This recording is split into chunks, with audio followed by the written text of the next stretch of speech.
Hello everyone. इस नए tutorial में मैं एलपीपी की रिवीजन करवाऊंगा। कुछ बच्चों को हेल्प चाहिए थी इस टॉपिक पे। हालांकि ये बहुत इजी से टॉपिक है, लीनियर प्रोग्रामिंग प्रॉब्लम। और आई थिंक इसके क्वेश्चन 5 to 8 आएंगे एग्ज़ाम के अंदर, यानी 40 में से 5 से 8 क्वेश्चन इसके आएंगे और बहुत ही इजी क्वेश्चन होते हैं ये। तो इसको स्कोर करना बहुत ही ईजी होता है और इसके मार्क्स आप मोस्टली 99% केस में आप ऐसे क्वेश्चंस को कर डालते हैं। तो हम इसके जो मेन पॉइंट्स है उसको अब फटाफट डिस्कस करेंगे, ताकि इस ट्यूटोरियल के बाद आप जब क्वेश्चंस करें एलपीपी के तो वो परफेक्ट हो जाए, राइट। तो अगर 40 में से अगर हमारे 5 से 8 क्वेश्चन सही हो जा रहे हैं तो यानी ये नंबर तो हम कन्फर्मली ले सकते हैं, ठीक है। तो रिवीजन ऑफ एलपीपी के अंदर एक तो आपको पता होना चाहिए बेटा कि है ना, ग्राफ कैसे बनाते थे 11th के अंदर कि अगर कोई ऐसी इनइक्वालिटी दी हुई है 3x + 4y is less than equal to 12, तो इसका हम ग्राफ कैसे बनाते थे 11th क्लास में हमने पढ़ा था कि इसके अंदर इस इनइक्वालिटी को हम रीड करते हैं 3x + 4y is less than equal to 12। यानी इसका मतलब है इसके अंदर दो पार्ट्स आ रहे हैं, एक आ रहा है 3x + 4y इक्वल टू 12 और एक आ रहा है लेस देन 12। और तीसरी पॉसिबिलिटी क्या हो सकती थी, मोर देन 12। तो हम क्या करते हैं, हमेशा लाइन को प्लॉट करते हैं इस तरह से, क्योंकि हमें लाइन को प्लॉट करना आता है। 10th क्लास में हमने पढ़ा था कि एक लाइन को जब प्लॉट करते हैं, या 9th क्लास में जब इसका ग्राफ बनाते थे तो कैसे बनाते थे, इसके सॉल्यूशन निकालते थे और उसको ग्राफ पेपर पे प्लॉट करते थे। यानी इसके कोई भी दो सॉल्यूशन निकाल लो। तो हम क्या करते हैं, ईजी बनाने के लिए क्या करते थे 9th क्लास के अंदर, यानी 9 से टॉपिक रिलेटेड है, तो हमने क्या किया, इसका ग्राफ बनाने के लिए दो सॉल्यूशन हमने निकालने हैं। दो सॉल्यूशन मतलब x की दो वैल्यूज़ जहाँ पे ये हम निकाल पाए। तो हम इजीली करने के लिए क्या करते थे, एक बार x को 0 पुट कर देते हैं, एक बार y को। तो हमने जब x को 0 पुट किया इसके अंदर तो ये टर्म तो 0 हो गई, तो हमारे पास रह गया 4y इक्वल टू 12। तो y आ गया 3, यानी जब x 0 होगा y 3 होगा। फिर हमने y को 0 पुट कर दिया इसके अंदर, जब y को 0 पुट किया तो ये टर्म 0 हो गई, तो हमारे पास आ गया 3x इक्वल टू 12, x आ गया 4। इसका मतलब जब y 0 होगा तो x 4 होगा। इसका ग्राफ कैसे बनाएंगे, हमने x axis y axis mark कर दिए। अब इसका मतलब है x 4 है तो x को एक्सिस पे 4 मार्क करेंगे, ये हमने मार्क कर दिया इधर। y पे 3 है तो y पे 3 है तो x 0 है, इसका मतलब y 3 x 0 मतलब y एक्सिस पे 3 मार्क कर दिया। अभी जो दो पॉइंट मार्क किए इसको हम ज्वाइन कर देंगे, तो ये हमारे पास लाइन बन जाएगी। यानी ये लाइन जो हो गई ये डिनोट कर रही है, ये लाइन है हमारे पास 3x + 12y की, 3x + 4y इक्वल टू 12। ये लाइन क्या डिनोट कर रही है, 3x + 4y इक्वल टू 12। अब हमने ना 11th क्लास में पढ़ा था, अगर आपको याद हो, कि जब भी हम इस ग्राफ पेपर पे एक लाइन ड्रॉ करते हैं तो ये ना ग्राफ पेपर को 3 पार्ट में डिवाइड करती है, 3 अलग अलग रीजन में डिवाइड करती है। एक रीजन होता है लाइन के ऊपर वाला, यानी लाइन के ऊपर जो पॉइंट है वो सारे, तभी हम इसको इक्वल टू करें। एक होता लाइन के राइट साइड पे और एक होता लाइन के लेफ्ट साइड पे, यानी अपर और लोअर भी कह सकते हैं। तो इन तीनों में से एक जो पॉइंट लाइन पे पॉइंट्स होते हैं वो हमेशा इक्वल टू होते हैं, और अपर और लोअर एक लेस देन होता है और एक मोर देन होता है। तो वो हम कैसे जज करते थे, अगर आपको याद हो, तो हम क्या करते हैं, इसको जज करने के लिए कौन सा लेस देन है कौन सा मोर देन है, हम कोई भी पॉइंट उठा लेते हैं, बट वो लाइन पे नहीं होना चाहिए। कोई भी पॉइंट उठा लेते हैं और उस पॉइंट को इस इक्वेशन में पुट करते हैं। अगर सेटिस्फाई कर गया तो वो इसका पार्ट होगा, मतलब ये वो पॉइंट इसकी तरफ होगा। नहीं सेटिस्फाई किया तो दूसरी तरफ होगा। एग्जाम्पल के लिए हम क्या करते हैं, आसानी के लिए हम, क्योंकि लाइन दिख रही है आपको, ये आसानी के लिए हम ले लेते हैं 0 0, यानी ये वाला पॉइंट। अब मैं ये पॉइंट इस इक्वेशन में पुट करूंगा, अगर सेटिस्फाई कर गया तो 0 0 इसका सॉल्यूशन है, मतलब लेस देन वाला रीजन यही होगा, ओरिजिन की तरफ वाला, नहीं तो इसके दूसरी तरफ वाला होगा। तो जैसे ही मैंने x को 0 पुट किया, y को 0 पुट किया, तो 0 + 0 0 12 से लेस, तो कहेंगे ये 0 तो 12 से लेस होता है, यानी 0 0 इसका सॉल्यूशन है। तो इसका मतलब है लेस देन वाला रीजन ये है, इस साइड वाला। तो हम लाइन को प्लॉट कर देंगे भी, इस लाइन को हमने इसकी शेडिंग प्लॉट कर दी, एक लाइन के ऊपर है पॉइंट और एक लाइन के लेफ्ट साइड वाला है। तो इस तरह से हम शेडिंग करते थे, ये 11th क्लास में करते थे। अगर 0 0 सेटिस्फाई नहीं करता तो शेडिंग दूसरी तरफ चली जाती। कोई भी पॉइंट पुट कर सकते हैं, बट हम आसानी के लिए 0 0 पुट करते हैं। बट याद रखना, हम वो पॉइंट कभी नहीं लेते जो लाइन पे आ रहा हो, क्योंकि लाइन पे अगर आ रहा है तो फिर वो इक्वल टू वाला पॉइंट है, लेस देन ग्रेटर देन नहीं है। उसके बाद आता है 12th क्लास में हमने क्या पढ़ा, तो 12th क्लास में हमने पढ़ा ऑब्जेक्टिव फंक्शन। इस क्वेश्चन में क्या होता है बेटा, हमें ना कुछ ऑब्जेक्टिव दिया होता है कि भी मान लेते हैं, मैं आसानी के लिए बता देता हूँ आपको। कि जैसे मैंने ना एक बिज़नेस स्टार्ट किया, मैंने पेन और इरेजर्स बेचने शुरू किए, ठीक है। मेरे पास एक पेन पे 10 रुपये का प्रॉफिट आता है, एक पेन पे, और एक इरेजर पे 2 रुपये का प्रॉफिट आता है। अब मैं चाहता हूँ कि मैं इरेजर और पेन को बेचूं और मैं अपने प्रॉफिट को मैक्सिमाइज करना चाहता हूँ, मेरे को ज़्यादा से ज़्यादा प्रॉफिट मिले। तो इसका मतलब है, मैं कह रहा हूँ कि एक पेन पे अगर 10 रुपये का प्रॉफिट है, तो मान लेता हूँ मैं एक्स पेन बेच रहा हूँ, तो मेरा प्रॉफिट हो गया 10x। अब एक इरेजर पे 2 रुपये का प्रॉफिट आता है, मैं मान लेता हूँ मैं वाई इरेजर बेच रहा हूँ, तो मेरे पास आ गया टोटल 2y। अब ये मेरा फंक्शन बन गया प्रॉफिट का, जिसको मैं मैक्सिमाइज करना चाहता हूँ। तो मेरा ऑब्जेक्टिव क्या हो गया? To maximise the product. मैं अपने प्रोडक्ट को ज़्यादा से ज़्यादा कमाना चाहता हूँ, इसलिए मैं उसको कहूँगा ऑब्जेक्टिव फंक्शन। तो ऑब्जेक्टिव फंक्शन बेसिकली क्या होता है? जो हमारा एम होता है, तो हम ऑब्जेक्टिव फंक्शन को या तो मैक्सिमाइज करते हैं या मिनिमाइज करते हैं। अब आपको कि मिनिमाइज क्यों करेंगे प्रॉफिट? तो प्रॉफिट नहीं मिनिमाइज करेंगे, तो मिनिमाइज के लिए हो सकता है कोई अलग ऑब्जेक्टिव हो मेरा। जैसे मैं कुछ मान लेते इरेजर और पेन बना रहा हूँ, और मेरे को इस बार ऑब्जेक्टिव है कि इनको बनाने की जो लागत है, कॉस्ट, वो मिनिमाइज हो जाए, कम में, सस्ते में बने। तो हो सकता है कि जब मिनिमाइज का क्वेश्चन होगा, तो हो सकता है दिया हो कि कॉस्ट को मिनिमाइज करो। ऐसे बहुत सारे फैक्टर्स बन सकते हैं। तो ऑब्जेक्टिव फंक्शन का मतलब क्या हो गया? और हमारे को वैसे ऑब्जेक्टिव फंक्शन क्वाड्रेटिक भी हो सकता है, बट हमारे 12th क्लास में सिर्फ लीनियर ऑब्जेक्टिव फंक्शन होगा। लीनियर मतलब x और y की पावर 1 होगी। तभी हम इसको पढ़ रहे हैं लीनियर फंक्शन। तभी आपके चैप्टर का भी नाम क्या है? Linear programming problem. तो लीनियर मतलब लाइन, ठीक है। तो हमारे कोर्स में लाइन की बात करेंगे। तो यहाँ पे मैंने लिखा है कि ऑब्जेक्टिव फंक्शन जनरली क्या होता है? ax plus by। a और b कॉन्स्टेंट होते हैं, जैसे 10 और 2। x और y वेरिएबल होते हैं। और ऑब्जेक्टिव फंक्शन क्या होता है? जो हमेशा इस फॉर्म में होता है, which has to be maximize और minimize, is called a linear objective function. यानी हमें ऑब्जेक्टिव फंक्शन दिया होगा या कई बार निकालना पड़ सकता है, राइट। तो आई थिंक ऑब्जेक्टिव फंक्शन का मतलब आप समझ गए होंगे। दूसरा होता है कंस्ट्रेंट। कंस्ट्रेंट मतलब लिमिटेशन। जैसे मैं इसी क्वेश्चन में आऊँ, मैं बोलूँ कि मुझे ना पेन बनाने हैं और इरेजर बनाने हैं, बट मेरे पास जो है ना, एक पेन 2 मशीनों पे बनता है।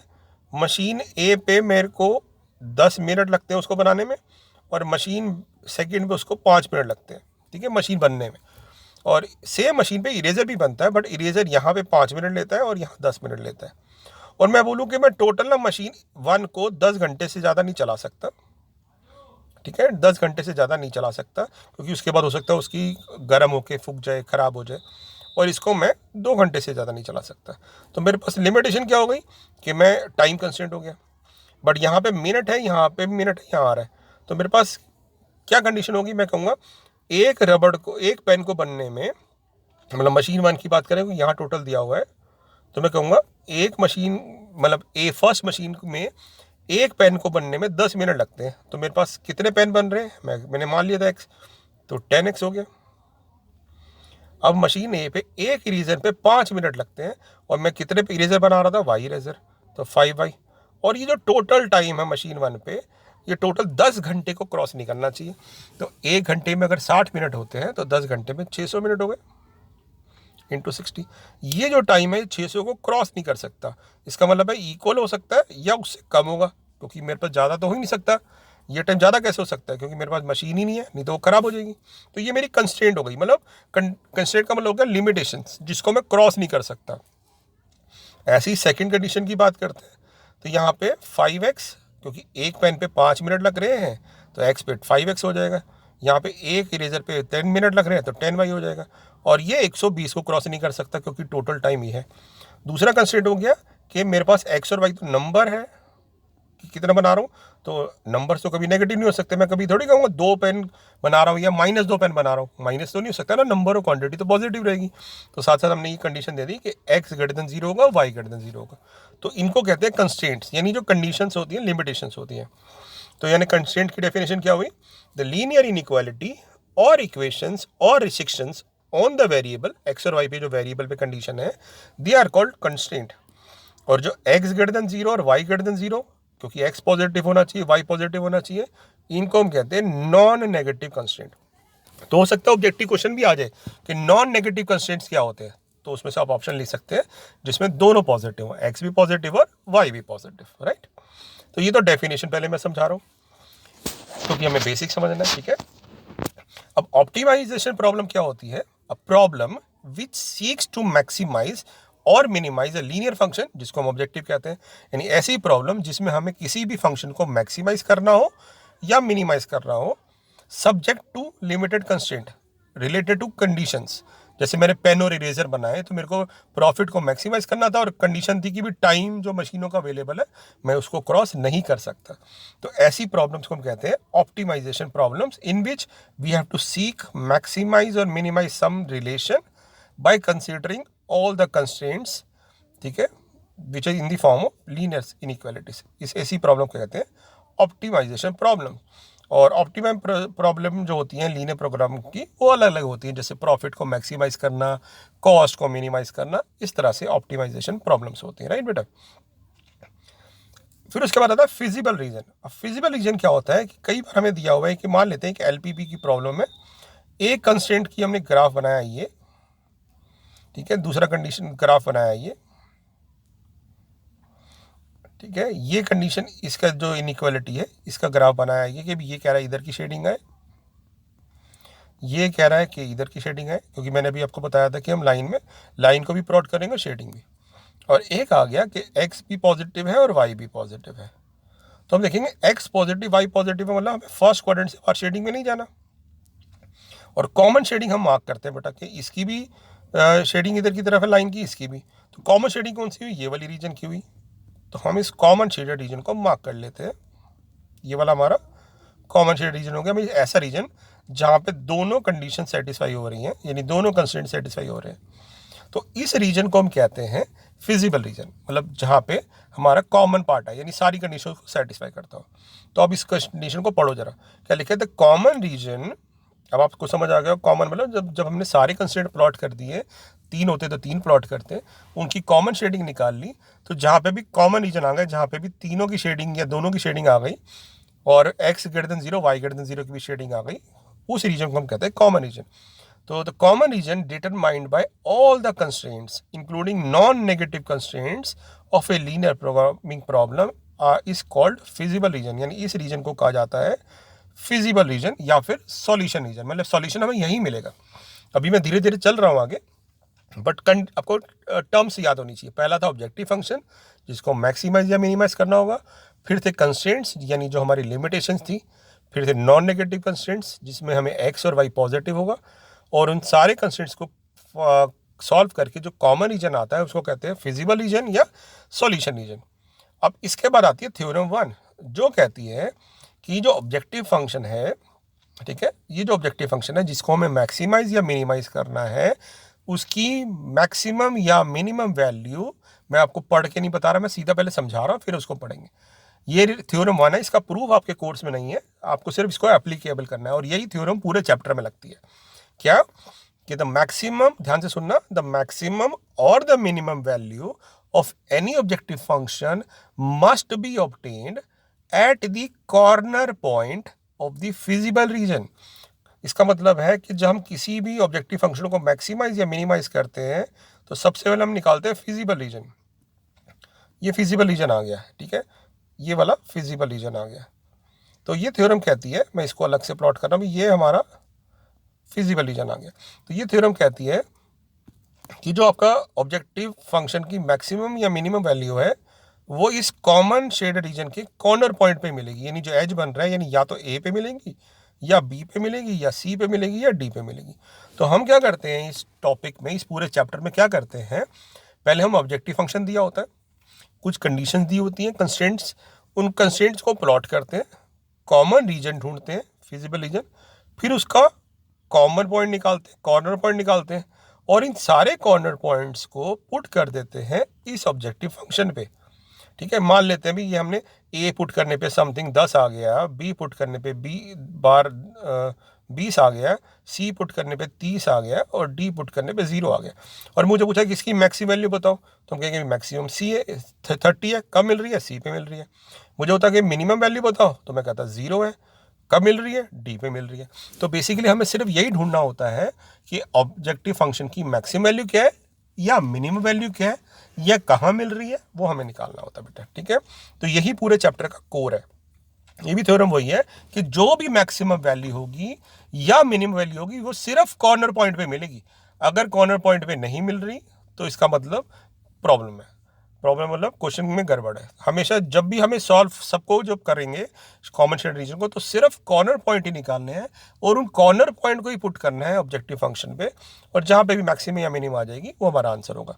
अब एक चीज़ और ध्यान रखनी है आपने कि अगर आर अनबाउंडेड रीजन है, एक होता है बाउंडेड, बाउंडेड मतलब क्लोज बेटा, जैसे ये क्लोज फिगर है। कई बार होता है हमें ग्राफ ऐसे मिल जाता है कि ये शेडिंग है, इधर की तरफ शेडिंग चलेगी ऐसे, तो ऐसे कहते हैं ओपन, मतलब जो हमें पता ही नहीं कहाँ तक जाएगा, इन्फिनिटी तक जाएगा। तो इसके कॉर्नर पॉइंट कौन से हुए, एक ये वाला होगा यहाँ पे, एक ये वाला होगा और एक ये वाला होगा।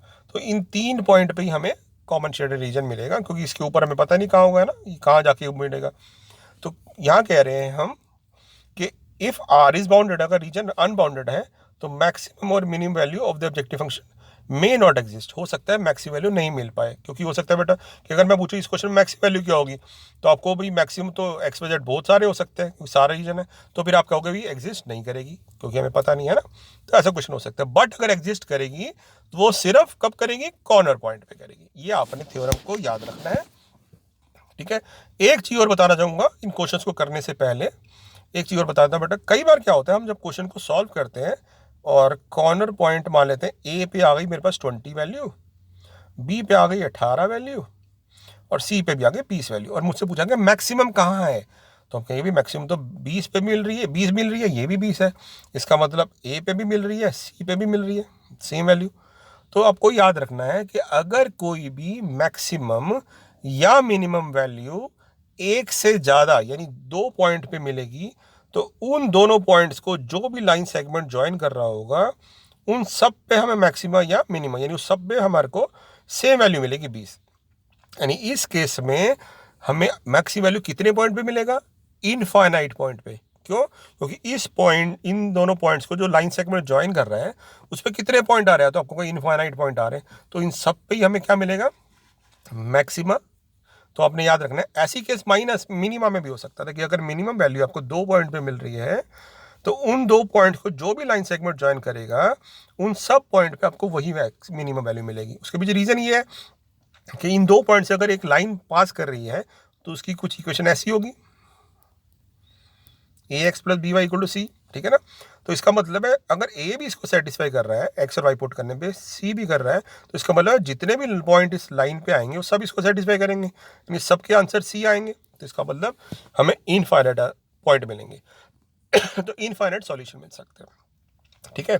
अब क्वेश्चन बहुत ही आसान होता है बेटा, आप मानिए आप प्रैक्टिस करना पेपर में, जितने भी क्वेश्चन मिलेंगे चाहे इसकी केस स्टडी आ जाए चाहे कुछ भी आ जाए, क्वेश्चन बहुत ही ईजी होते हैं इसके, ठीक है। तो मैं कुछ क्वेश्चन लिया पेपर के, जैसे फर्स्ट क्वेश्चन देखो क्या लिखा है। कई बार ना ग्राफ बना के दे देते हैं, कई बार हमें बनाना पड़ता है, बट क्योंकि ऑब्जेक्टिव फंक्शन है, एमसीक्यू का पेपर है, तो ग्राफ शायद नहीं आएगा बना हुआ, है ना, बनाने के लिए। तो यहाँ कह रहा है कि ये एक ऑब्जेक्टिव फंक्शन है, यानी जिसको हमें मैक्सिमाइज या मिनिमाइज करना है। ये क्या दिया उसने कि मिनिमाइज करो वो पूछ रहा है कब मिनिमाइज हो रहा है, ये भी दे दिया कि ये फिजिबल रीजन है। तो फिजिबल रीजन है मतलब इसके कॉर्नर पॉइंट ये है सारे के सारे, तो इसका मतलब इसकी मिनिमम वैल्यू इन्हीं पॉइंट पे कहीं ना कहीं मिलेगी। वो पूछ रहा है कहाँ मिल रही है, तो क्या करना है आपको, सारे पॉइंट पुट करने हैं इसमें। बट क्योंकि हमारे पास ऑप्शन जो दे रखी है तो हम क्या करते हैं, सारे ना चेक करके ना ऑप्शन ही देख लेते हैं कि इनमें से मिनिमम कहाँ आ रहा है। हालांकि सबको सब पे करना चाहिए, बट जैसे मैंने 0 0 पुट किया तो 0 0 पे आ गया मेरे पास 3 माइनस 0 आ रहा है। फिर मैं 0 8 पुट करता हूँ तो यहाँ आ गया 0 माइनस 32 बी पे। फिर 5 0 पुट किया, जेड आ गया 15। फिर डी पुट किया, ये आ गया 12 माइनस 40, 12 माइनस 40 तो माइनस 28 हो गया। तो हमसे तो मिनिमम पूछा था, तो मिनिमम वैल्यू क्या हो गई, -32। तो हम कहते हैं इसका मतलब बी ऑप्शन हमारी करेक्ट है, इस पे हमें मिनिमम मिल रहा है, ठीक है। फिर अगला क्वेश्चन कह रहा है the solution of LPP maximise this subject to constraint this, तो क्या होगा, यानी इसका मतलब हमें वो कह रहे हैं ग्राफ बनाओ, ठीक है। तो मैं बनाता हूँ जरा ग्राफ। कंडीशन क्या है कि यहाँ पे कंडीशन है कि भी कंस्टेंट क्या है, x प्लस वाई जो है वो हमारा लेस देन 2 होना चाहिए। मैं कंस्टेंट पहले लिख लेता हूँ, कह रहा है x प्लस वाई हमारा लेस देन 2 होना चाहिए। x पॉजिटिव होना चाहिए और y पॉजिटिव होना चाहिए। और ऑब्जेक्टिव फंक्शन क्या है, 2x, मैं इसको रब करके देख लेता हूँ क्या है, 2x माइनस वाई। और हमें क्या करना है, 2x माइनस वाई को मैक्सिमाइज करना है। तो हम क्या करेंगे, पहले कंस्टेंट का ग्राफ बनाएंगे। तो x plus y equal to 2 का ग्राफ बनाओगे आप, है ना, फटाफट बना लेंगे हम। कैसे बनाएंगे, एक बार आपने x को 0 पुट कर दिया, एक बार y को, x को 0 पुट किया y 2 आ गया, y को 0 पुट किया x 2 आ गया, यानी दोनों में ये 2 2 से पास होगा। तो हमने इसको प्लॉट कर दिया, ये हो गई हमारी x plus y equal to 2। अब लेस देन या लेस देन वाला रीजन कौन सा है, तो हम क्या करेंगे, x plus y equal less than 2 में कोई भी पॉइंट पुट करेंगे तो हम आसानी के लिए 0 0 पुट कर देते हैं। तो 0 प्लस 0 लेस देन 2 सेटिस्फाई हो रहा है, इसका मतलब शेडिंग इसकी तरफ जाएगी। तो ये सारा रीजन होना चाहिए वैसे, बट क्योंकि हमें कंडीशन दे रखी है कि x पॉजिटिव y पॉजिटिव, इसका मतलब हमारे पास फर्स्ट क्वाड्रेंट से बाहर शेडिंग नहीं जाएगी, क्योंकि फर्स्ट क्वाड्रेंट में ही x और y पॉजिटिव होते हैं। तो इसके कॉर्नर पॉइंट कौन से आ गए, हम कहेंगे भी कॉर्नर पॉइंट आ गए ट्राइंगल वाले, एक आ गया 0 0, बी आ गया 2 0 और सी आ गया 0 2। अब हम इस वाले ऑब्जेक्टिव फंक्शन में तीनों पॉइंट पुट कर देंगे। तो 0 0 पे हमारे को z मिल रहा है 0, बी पॉइंट पे z मिल रहा है 2 इंटू 2 4 माइनस 0, और सी पॉइंट पे मिल रहा है 0 माइनस 2। तो हमें तो मैक्सिमाइज करना था, तो मैक्सिमम वैल्यू क्या आ रही है हमारी, हमारी कहेंगे मैक्सिमम वैल्यू 4 आ रही है। तो हम कहते हैं कि मैक्सिमम वैल्यू हमारी 4 आ रही है, ये हमारा ऑप्शन हो जाएगा। वो पूछता किस पे आ रही है, तो हम वो पॉइंट भी बता देते कि भी बी पे आ रही है, यानी x2 y0। तो इस टाइप का क्वेश्चन बन सकता है, ठीक है। एक और देख लेते हैं, 45th क्वेश्चन कह रहा है, the feasible region is a set of point. Feasible region कौन सा होता है, हमने पढ़ा था, फिजिबल रीजन एक पॉइंट होता है जिसमें सारे कंस्ट्रेंट्स की कंडीशन कॉमन होती है, राइट।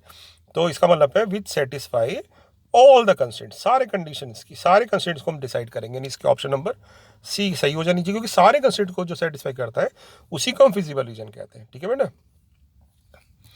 एक और क्वेश्चन देख लेते हैं, जैसे 41, ये कह रहा है कि ये एक ऑब्जेक्टिव फंक्शन है और इसमें ना मिनिमम 2 पॉइंट पे आ रहा है, 3 0 पे भी 1 1 पे भी। इसका मतलब है जब z में मैं 3,0 पुट करूंगा, यानी x की जगह 3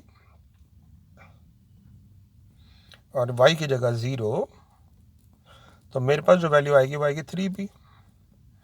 मैं 1 1 पुट करूंगा ऑब्जेक्टिव फंक्शन में, तो 1p 1q। वो कह रहा है दोनों पे मिनिमम आ रहा है, दोनों पे मिनिमम का मतलब है ये दोनों वैल्यू बराबर है, तभी तो दोनों पे मिनिमम है। अगर ये अलग अलग होगी तो फिर दोनों पे थोड़ी मिनिमम आया, एक पे अगर 10 आया एक पे 20, तो दोनों थोड़ी मिनिमम है, तो 10 हुई। इसका मतलब है मिनिमम कब होगा, जब दोनों ही 10 10 होंगी, यानी दोनों बराबर है, तो मैंने इन दोनों को बराबर रख दिया। तो जब इसको सॉल्व किया तो मेरे पास आ गया 2p इक्वल टू q। तो वो कह रहा है कि दोनों पे मिनिमम कब आएगा, कौन सी कंडीशन सही है। तो हम देखेंगे भी तो कौन सी कंडीशन सही है, दिख रही है बी वाली ऑप्शन, क्योंकि p जो है वो q/2 हो जाना चाहिए। तो कोई मुश्किल थोड़ी है, देखो अब एलपीपी के सारे क्वेश्चन ऐसे ही हैं, है ना। अब ये 42 क्वेश्चन क्या पूछ रहा है, ये तो 11th का क्वेश्चन हो गया। कह रहा है ये इनइक्वालिटी है, इसको कौन सा पॉइंट सेटिस्फाई कर रहा है। तो हम देखेंगे जो पॉइंट पुट करके देखेंगे जो सेटिस्फाई कर रहा है बता देंगे। 0 3 पुट किया तो ये आ जाएगा 2 इंटू 0, एक्स की जगह 0 वाई की जगह 3, 9 12 से छोटा ट्रू होता है, ठीक है ना, यही सही हो गया हमारा। फिर भी हम दूसरा चेक कर लेते हैं, 3 3 पुट करेंगे, 2 तिया 6 और 3 तिया 9, 9 और 6 15, 15 12 से बड़ा तो नहीं होता, छोटा तो नहीं होता, तो यानी ये पॉइंट सेटिस्फाई नहीं कर रहा। तो वैसे तो मैं आगे जाना नहीं चाहिए अगर मेरा पहले सेटिस्फाई हो रहा है, बट क्योंकि मैं समझा रहा हूँ तो अब 4 3, 4 दूनी 8 और 3 तिया 9, 8 और 9 17, 17 12 से छोटा नहीं होता, ये भी नहीं करा, और 5 थी 15 भी नहीं कर रहा, तो यानी ये हमारा पॉइंट इसको सेटिस्फाई कर रहा है। तो इस टाइप के क्वेश्चन पूछे जाते हैं, ज़्यादा डिफिकल्ट नहीं है एलपीपी, ठीक है बेटा। तो इस टाइप के क्वेश्चन जब होंगे तो आप प्रैक्टिस कर लेना। तो जितने भी पेपर आपको दिए हुए हैं वो ट्राई करो, हो सकता है आप कोई क्वेश्चन फ्रेम करने के लिए पूछ लें, अगर ऐसा होगा तो फिर मैं और क्वेश्चन प्रैक्टिस करवा दूंगा। अभी देखा पहले इन क्वेश्चंस की प्रैक्टिस करिए, ठीक है। तो एलपीपी के जो बेसिक पूछे थे मुझसे आपने कि अभी बेसिक समझा दो सर, तो मैंने सारे इसमें समझा दिए, इतना करते ही आपके सारे कवर हो गए। अब आप डिफरेंट पेपर ट्राई करो एलपीपी के और देखो आपसे क्वेश्चन सॉल्व हो रहे हैं कि नहीं हो रहे हैं, ठीक है। Thank you.